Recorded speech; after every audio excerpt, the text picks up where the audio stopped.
Our story begins on the continent of Xuantian, specifically within the Spirit Star sect. There, we see our hero, Yving, open his eyes, his face filled with shock and confusion. He understands nothing and has no idea where he is now. Suddenly, a violent headache strikes, as if his head were about to split apart. And although the last thing he remembers is sitting at his computer playing as usual, the memories of the body he now occupies begin to surface in his mind all at once. Only then does he realize the truth. He has been transported to another world, and that he is now in the Xuantian continent.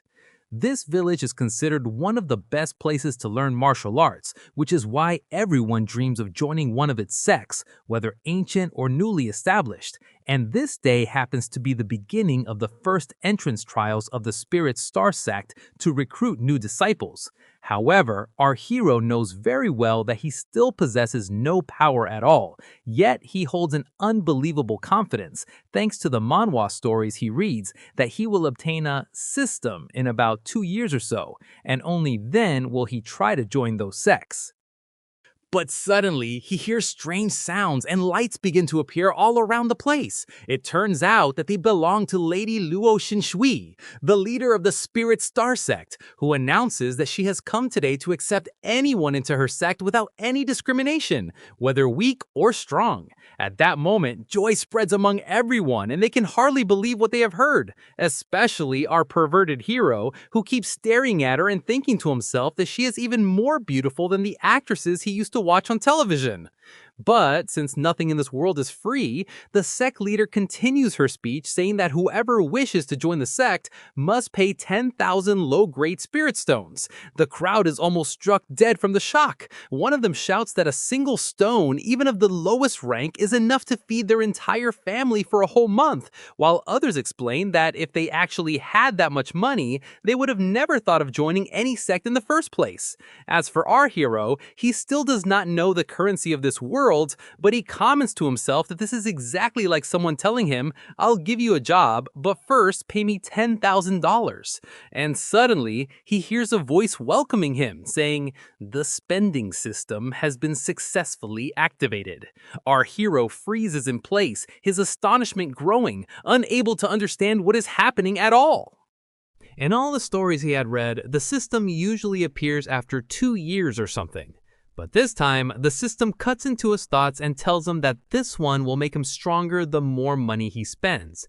So basically, spend boss and we'll handle everything else. When our hero checks his stats, he finds them completely average. He's still only at the second rank, not even a martial arts trainee yet. The system immediately explains that he will obtain an unlimited number of spirit stones of any grade he wants, especially since the main currency in this world is spirit stones. And of course, because nothing comes easy, the system tells him that if he spends too little, he won't get stronger. But if he spends way too much, points will be deducted from him. So he has to find the perfect amount, enough to be considered a classy spender. On top of that, he can earn points by completing side missions, but if he overspends on those missions, points will also be deducted. Looks like he's going to need to buy a financial scale just to measure his spending. The points he collects, called squander points, can later be used to raise his martial arts rank, gain powerful skills, or even buy special items. And here our hero finally realizes that despite his ridiculous wealth, he now has to start thinking like a businessman. Right after that, a new message appears. He must join the Spirit Star sect. If he succeeds, he gets 100 squander points. If he fails, the same amount will be deducted.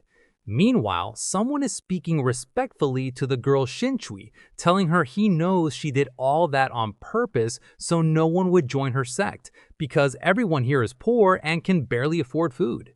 Xinshui replies shamelessly that yes, she did it intentionally and it's not her fault, so her father can't punish her.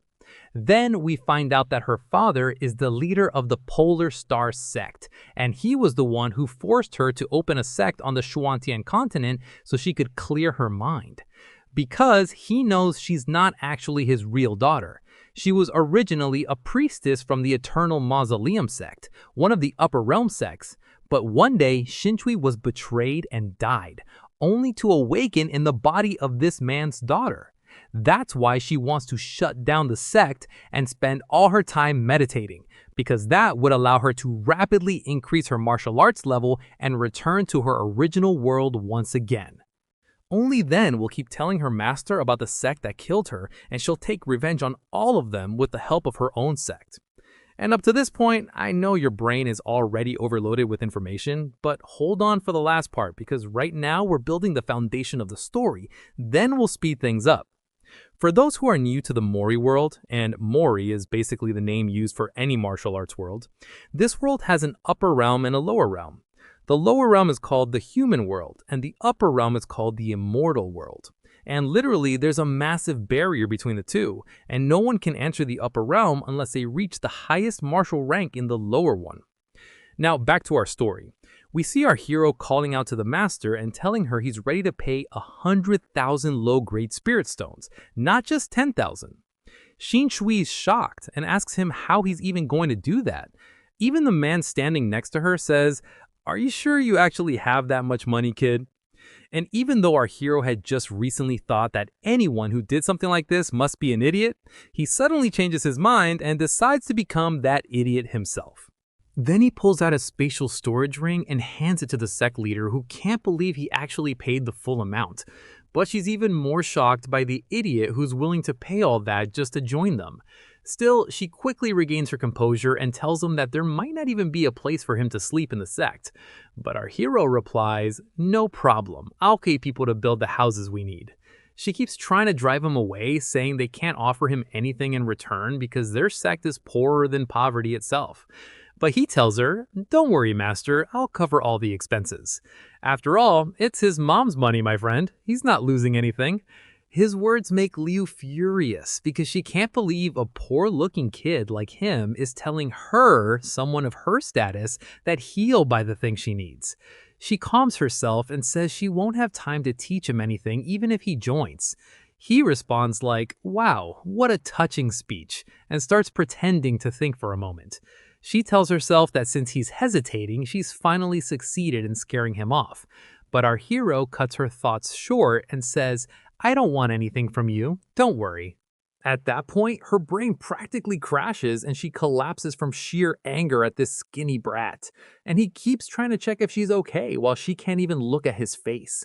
When she finally reaches her limit, she grabs her sword and shouts, "One day I will split your heart in two." She's about to jump at him, but her assistant holds her back, while our hero just stands there thinking, "What did I even do?" Finally, Shinsui comes down and announces that he is now officially a member of her sect. At that moment, 2 system notifications appear for our hero, giving him a total of 200 squander points, 100 for completing the mission, and another 100 because the 100,000 spirit stones were the appropriate amount for that situation. Unfortunately, there are no side missions available right now, so he runs towards the sect leader and asks if he'll become her direct disciple since he's the first one to join the sect. Even though she doesn't want to train him, she promised her father she would take care of her disciples, and if he finds out she didn't, he'll hang her from the ceiling. So when our hero cuts into her thoughts again and says he's willing to pay any price to become her direct disciple, she can't refuse but decides to make it completely impossible for him. She tells him, "If you want to be my direct disciple, you must pay 100,000 high-grade spirit stones." Our hero is completely stunned. He can't believe what he just heard and says, "Wait, say that again? How much exactly?" She immediately starts feeling proud, her nose practically rising into the air because she finally saw his confidence crack in front of her. But he suddenly cuts through her smug thoughts and says, "Only 100,000? Seriously?" Before she can even recover from the shock, we see Yifeng casually pulling money out of his pocket. But here's the twist. Instead of giving her 100,000, he hands her 500,000 all at once. And he's confident that this is the appropriate amount thanks to his gaming experience from his previous life. Immediately, a system notification pops up, plus 200 squander points earned. But what he just did terrifies Shinsui, because she knows very well that an amount like this could get him into any third-tier sect instantly. Meanwhile, he's just sitting there, legs crossed, relaxed. But hey, a promise is a promise, so she draws her sword and declares that she accepts him as her direct disciple, and that this sword will be her gift to him as her master. Even though she knows that if this news reaches anyone in the upper realm, her reputation will be destroyed. Because how could someone of her strength take a weak kid like him as her disciple? But at the same time, the system interrupts our hero and says, how can a legendary spender accept something for free? Minus 20 points deducted, you poor genius. The system explains that if he wants those points back, he must either return the sword or pay multiple times its value. Immediately, our hero bows and presents the sword back to her, which obviously makes her furious. She shouts, "What is the meaning of this?" He replies calmly, "This sword is way too powerful for someone as weak as me. I can't accept it unless I pay you for it." At that point, the sect leader snatches the sword back angrily and yells, "Not everything is about money, you idiot." She's clearly upset because he just rejected a 7th grade spirit weapon. So she storms off into the sky, leaving them behind. Our hero looks confused and turns to the man beside him, who we now learn is named Bai, and says, "Why is that crazy woman upset? I was literally trying to give her free money." Bai quickly whispers, "Careful, if she hears you, she'll split you in half." But deep down, Bai is thinking, maybe we can milk this walking pile of money that came to us on its own. He snaps out of his thoughts and tells our hero to follow him so he can show him the sect grounds. They head there, with Feng riding on a flying sword, and yes, please don't ask how he's sitting like that. During the trip, our hero is bored out of his mind. He starts counting birds. Then he notices something strange. These birds only attack people who don't have spiritual energy, which makes Bai completely shocked, because birds actually built a nest on our hero's head due to how weak he is.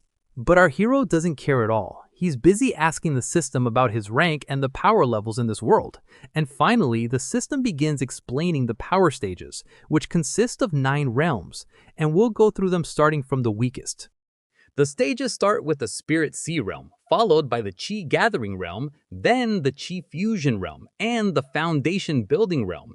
After that comes the Core Formation realm, then the Amethyst Palace realm, which is basically a purple gemstone, and honestly, I have no idea why they chose that name. Followed by the Perfect Core realm, and finally the Void realm. The strongest of them all is the Ascension Tribunal stage. It's called that because if you manage to survive that trial, you ascend to the higher plane, and that usually means getting struck by one of the forces of nature, like lightning, fire, or something equally terrifying. Of course, every single one of these realms has 9 layers, and each layer has its own cost. In the first realm, each layer costs Fang 10 points. Then the price jumps to 100, and by the third realm, a single layer costs 1,000 points. And at that moment, our hero just screams, "Okay, that's enough, please stop." Then he opens the Wasteful Spending shop, and inside he finds a ridiculous number of items he can buy. Everything starts with the word vessel, like the technique vessel, the spiritual herb vessel, and many more. And each vessel costs 100 waste points. Just so we're on the same page, literally everything in this world has 9 levels, 9 power stages, 9 tiers of pills, 9 weapon grades, and so on. And naturally, the 9th level is always the best. Whenever our hero opens a vessel, there's a 90% chance he gets a first level item depending on the vessel type. So if it's a herb vessel, there's a 90% chance he gets first level spiritual herbs, 80% for second level, and so on, all the way down to a 10% chance for 9th level herbs. The system also tells him he can earn a massive amount of voice points by using high-level items through a method called Mental Destruction Flex. For example, if he takes a 9th rank spiritual herb and crushes it in front of a 9th rank alchemist, he'd gain an absurd amount of voice points. But Fang knows very well that if he tried something like that, he'd get his face smashed in. So he decides to stay far away from that method for now. After that, he spends 90 waste points to reach the 9th layer of the Spirit Sea realm, the very first realm, and the moment he does, an incredibly powerful aura bursts out of his body, leaving old Bai completely unable to believe what he's seeing. To make sure, Bai begins testing the ki energy in the air. From that, he realizes that our hero is opening the chakra points in his body and is about to transition from being just a technician to a first-stage martial arts trainee. But Bai is completely shocked when he notices the amount of energy being absorbed is way too huge for the first stage. It's like the guy turned on some kind of hacking cheat code or something. At the same time, we see our hero inside his inner spiritual space, sitting there and saying, "Why does this breakthrough thing feel like it's taking forever?" Meanwhile, outside, Bai watches the ki around him rising non-stop, and that's when he concludes that the kid isn't just breaking through to the first layer, he's trying to reach the second layer of the spirit sea realm. And that's exactly what terrified the old man, because the transition from technician to trainee is supposed to be extremely difficult. You're meant to have medicinal pills, be in a stable and isolated place, not, and Bai can't believe what he's seeing, sitting there breaking through on top of a moving sword with no pills at all. His thoughts are cut short when he realizes the boy has already broken through to the third, then the fourth, then the fifth layer, and he just keeps going, all the way to the ninth layer. At this point, the old man has completely lost track of who he is, where he is, and what on earth is happening. Finally, our hero opens his eyes and complains that his download speed was slow. That's why it took him a full 10 minutes to reach the ninth layer. He thinks that's actually bad and tells Uncle Bai, "Please don't tell the sect leader it took me that long, so she won't think I'm a rookie." But Bai says to himself, "If you're a rookie, then what are we supposed to be?" Remembering it took him 8 full months of training to reach the same level. So he tells Fang, "Now I understand why you don't need anyone to train you." He assumes the kid must already have some powerful techniques from another master. But our hero looks confused and says, "Techniques? What techniques, Uncle Bai? I don't even have spiritual roots in the first place." Bai is horrified. "Stop talking nonsense, kid," and decides to inject his own energy into him to check whether he's lying. And then comes the real shock. The boy actually has no spiritual roots at all. None. So how was he breaking through just a moment ago? Even though Bai now has a million questions, he decides to stay silent until they arrive and let the sect leader see her disciple for herself. When they finally get there, she immediately asks why they're late. Bai starts telling her the story of the breakthrough. Not only did the boy reach the Spirit Sea realm, but the ki he used to build his foundation was 20 times stronger than the sect leader's own. He's already at the 9th layer, and he still has 0 spiritual roots. The sect leader is completely shaken. She rushes toward him to examine him herself, and when she confirms that there are truly no spiritual roots, she asks, "Then how did you break through?"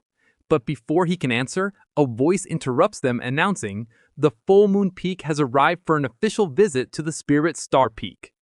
Outside, we see General Dirtface standing with his disciples, mocking her and asking how long her peak will remain broke with not a single student in it. But the only thing bothering her right now is that she still can't start her seclusion and meditate in peace to return to the higher realm again. So she walks out and says, "What do you want, General Dirtface? Spit it out." He replies that he heard her peak has started accepting people for 10,000 low-grade spirit stones and that she's about to take in a new disciple, so he came to test that disciple's strength. Of course, Shinshui is thinking, "Great, if I hadn't accepted this guy, I'd be relaxing right now." But then she looks at our hero and tells him he has to accept the fight, so the reputation of her peak won't be ruined. She warns him that all his opponents are at the 9th layer of the Spirit Sea, just like him. He immediately agrees and asks if he's allowed to use talismans. She tells him he can use whatever he wants. And of course our hero does, because the system had given him the freedom to use 10,000 9th rank heavenly lightning talismans. The moment he pulls out a huge pile of them in front of the students, they nearly die from fear. Their leader even tells them that a single one of those talismans is enough to defeat any 9th layer Spirit Sea cultivator. But it's already too late to retreat. Our hero smiles and says, "Get ready for the festival fireworks." The students try to run while cursing him, not knowing that their screaming only makes him happier and happier. Then he literally blows up the entire battle arena with his talismans. The elders watching are completely stunned. They're saying that each talisman should cost at least 1,000 spirit stones, so how is he just throwing money on the ground like that? With the endless explosions, the disciples of the full moon peak start crying and begging their master to let them withdraw, saying that Spirit Star Peak is insanely rich and has an absurd number of talismans. After they leave, our hero gives Shinshui a weird, suspicious look. When she notices it, she thinks he's trying to intimidate her, so she decides that after the battle, she'll show him her true power and put him back in its place. But even after a full hour, our hero is still bombing everything in sight, and with every explosion, he feels happier than before. Meanwhile, the disciples of the other peak keep looking at General Dirtface, begging for permission to retreat, not knowing that he himself is already terrified and can barely speak from the shock. Finally, he snaps out of it, apologizes to the sect leader, and tries to leave. But as he walks away, Shui blows him up. She looks at him and says, "Going into the bathroom isn't the same as coming out, old man." And from her overwhelming aura, General Dirtface realizes in horror that she has reached the perfected core realm, the 7th stage. When Shui tells them, "Each of you break one arm and I'll let you live," their leader agrees without the slightest hesitation, and within seconds, they actually break their own arms. After seeing that, our hero starts thinking to himself, "Yeah, this girl is definitely scary." Once she finishes showing off her power, she tells him, "Put away those talismans." But he surprises her by saying, "I still have 9,000 more to go." That's when we learn that his system gives him a huge quantity of a specific item every day instead of money, and he has to use it all before he can receive a new batch. And this time, the item just happened to be those talismans. The more he uses from that daily supply, the more waste points he earns. After that, it turns out our hero actually convinces the sect leader to start wasting with him too, and we see them both sitting there setting them off like festival fireworks, bombs, and rockets. What they're doing brings back memories for Shui. She remembers her friend telling her she needed to enjoy her life a little alongside her training. Back then, she didn't believe her, but now she's genuinely feeling happy over something this simple. Meanwhile, poor Uncle Bai is just trying to get a little rest in the middle of the day, but his earplugs fall out and he wakes up in absolute panic to the sounds of dinosaurs, dragons, earthquakes, and volcanoes. He jumps up, quickly grabs his clothes, and rushes out thinking, "Who's attacking us? What is even happening?" When he comes outside and catches them red-handed, he shouts, "What are you two doing?" But Shui, completely calm, replies, "We're just destroying a few thousand talismans. Don't make it a big deal." And Yifeng adds, "Come on, Uncle Bai, pop a few with us." The old man explodes in anger. "You little spendthrift! Do you even know a single one of those talismans is worth 1,000 low-grade spirit stones?" Then he respectfully asks the sect leader, "How did this idiot even convince you to do something like this?" But while he's talking, our hero slips a storage ring into his hand and says, "I know you're getting old and your health isn't what it used to be, so I put 100,000 high-grade spirit stones in there. Go buy yourself some supplements." Bai is stunned. "Are you looking down on me or what?" Before he can even finish arguing, our hero cuts him off with, "It was never about age, uncle." And in a flash, Bai grabs all the remaining talismans and says, "Watch your uncle work." Then he starts setting them off one after another at rocket speed. Of course, since Bai took the 100,000 in exchange, the system rewards our hero with 100 waste points. Time passes like that. With the rise of a new sun, all the talismans are finally gone, after Bai completely exhausted himself and desperately needed a recharge. Gathering what little strength he has left, he proudly says to our hero, "So, did you see that power?" Then adds, "If you ever need any physical work done again, just call me. I'm your man." Shui is surprised by Bai's behavior and tells him that he's one of the 8 elders of the Polaris Peak, and that someone like him shouldn't sell himself for just 100,000 high-grade spirit stones. The old man awkwardly tries to dodge the situation and says he only did it to preserve his dignity. At that moment, our hero receives a message from the system telling him that he has fully used the product, and as a reward, he gains 1,000 waste points, bringing his total to 1,410 points. He immediately decides to spend 900 points to reach the 9th layer of the Chi Gathering Realm, the 2nd martial art stage, and use the remaining 500 points to buy 5 extra seconds from the shop. Then, a devilishly brilliant idea hits him. He'll start recruiting people into the peak. That way, the more money he spends on them, the faster he'll gain waste points. At the same time, a new guy arrives at the peak. He just wanted to ask whether they were still accepting new disciples. But the moment he steps in, he sees a giant crater in the ground, an old man who can barely stand and is shaking like he's about to die, and thankfully, one woman who at least looks powerful. And his reaction is basically, "What the heck is this place, and who's the lunatic running it?" The poor guy immediately starts thinking about running away before it's too late. But our hero is flying with joy at his arrival, telling him, if you want to join the peak, it's only 10,000 low-grade spirit stones. And if you want to become a direct disciple, just 100,000 high-grade spirit stones. As if everyone in the world is as wasteful as he is. Of course, our hero is this happy because he assumes the kid has no money, so he'll pay for him himself, gain waste points in return, and everyone wins. But the system immediately stops him and says, you can't just give someone money for no reason. So Yifeng quickly replies, I feel like he's the brother my mother never gave birth to, or the imaginary brother we lost 10 years ago. And unfortunately for the system, it has no choice but to accept that explanation, and tells him, fine, spend as you like. Of course the kid got annoyed because everything in this peak costs money, and he decided to leave. But our hero stopped him. Hold on, boss, just a second. And suddenly his mother jumps and hangs around his neck like a koala, saying, think about it again, don't rush. At that moment, the boy, whose name turns out to be Ling, hears his grandfather's voice telling him to pay the money and join the peak temporarily, until he finishes his business and comes back to take him away. So Ling takes out the money and asks to be accepted.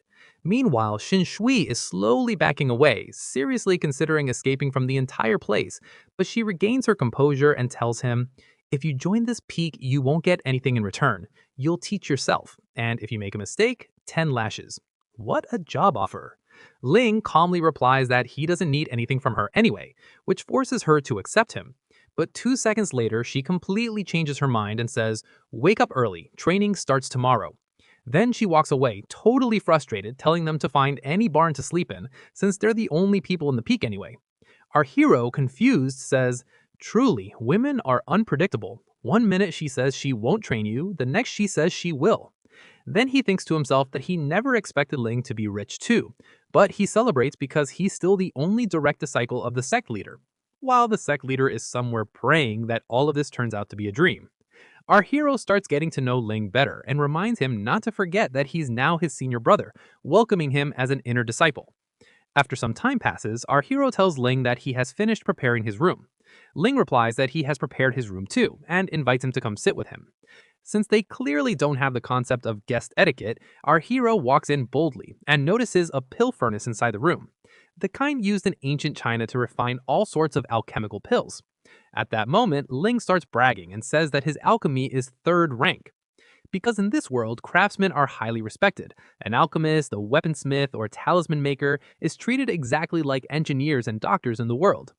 Ling assumes that once he hears this, he'll start begging him to make pills to boost his strength. He even thinks to himself that if Yifeng finds out he's about to reach the 9th layer of the Qi fusion realm, the 3rd stage, he'll die from shock. But our hero's reaction is completely unexpected. He shows zero interest, which makes Ling panic and say, how are you not shocked that you're sharing a room with a 3rd rank alchemist? Our hero replies by asking him if he knows the most expensive 3rd rank medicinal herbs. Ling explains that they are bamboo-like herb, snow jujube, and the purple lightning fruit. Even though they're only 3rd rank, they're extremely rare and impossible to find just anywhere. So our hero tells him, entertain yourself for a second. He then calls the system, names the items, and says, open as many vessels as you want until you find them all. And he actually manages to obtain 2 of each herb, but then he's shocked to discover that he paid 1,200 waste points out of his total 1,400. At that moment, his soul practically leaves his body from grief, while Ling is still talking non-stop about the herbs. So our hero gets an idea and runs out using the excuse that he's going to bring Ling some water. When Ling sees him running just to get him water, he starts thinking, looks like I misunderstood him. He's actually a good guy and not an idiot. But a few seconds later, our hero runs back again, and the bigger surprise is that he brought soup instead of water. Inside that soup is one of each of the herbs Ling just mentioned. Ling is completely speechless. He immediately pulls the herbs out of the soup. It's the first time in his life he's ever seen them. Even his grandfather had only seen them in books. Before he can tell our hero that he needs to take them with him, they're suddenly snatched from his hand at lightning speed. He looks quickly to see where they went, only to find Yifeng crushing them under his foot. Yifeng says, I noticed you didn't like my gift, so I decided to get rid of it. And he keeps stepping on them non-stop in front of Ling's devastated eyes. Ling jumps forward trying to save any intact piece, but it's already too late. When the dust settles, the herbs are completely gone, as if they evaporated. Of course, we then find out that Yifeng did all of this to recover the points he lost. Using the mental destruction flex technique, his plan succeeds and he gains 1,500 waste points, bringing his total to 1,700. Yifeng is overjoyed because he earned 300 more than what he spent, and he still secretly has one herb of each type left. But poor Ling interrupts his thoughts, crying and saying, "Please, before you throw away expensive herbs like that again, ask me if I need them and I'll tell you." Then he sits down crying over this once-in-a-lifetime opportunity that was lost. Trying to ease his conscience a little bit, our hero says, "Oops, were these the herbs you meant?" "Okay, I'm sorry." But right after that, he runs out of the room, literally flying from happiness. 5 minutes later, we see him coming back with a bucket of water, and inside it are the remaining herbs.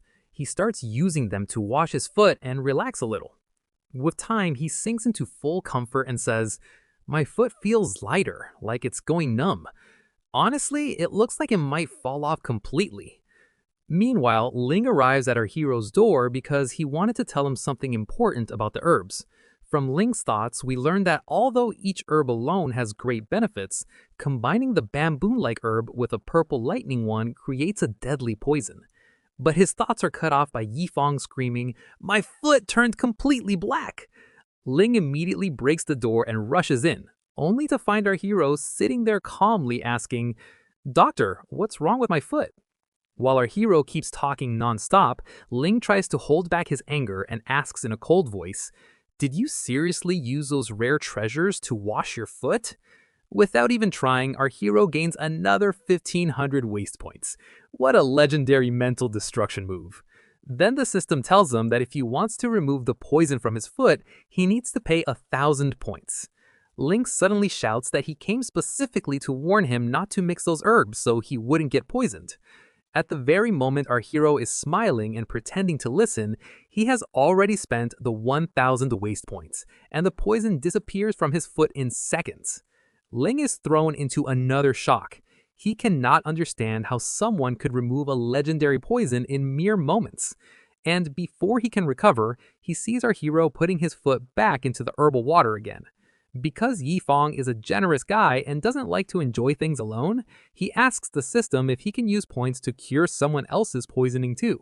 Once the system confirms, he tells Ling, "Come on, wash your foot next to me, don't be shy." But Ling doesn't trust him at all, so he runs away and says, "Maybe next time, my friend."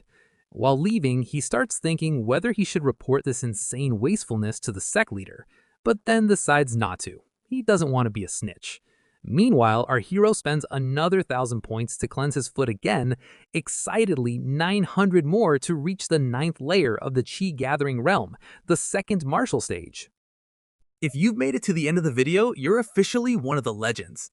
Don't forget to subscribe to the channel and hit the like button because that's the only way you'll help me continue the rest of this story. Trust me, what's coming next is on a whole different level. So subscribe, like the video, and get ready for the next part.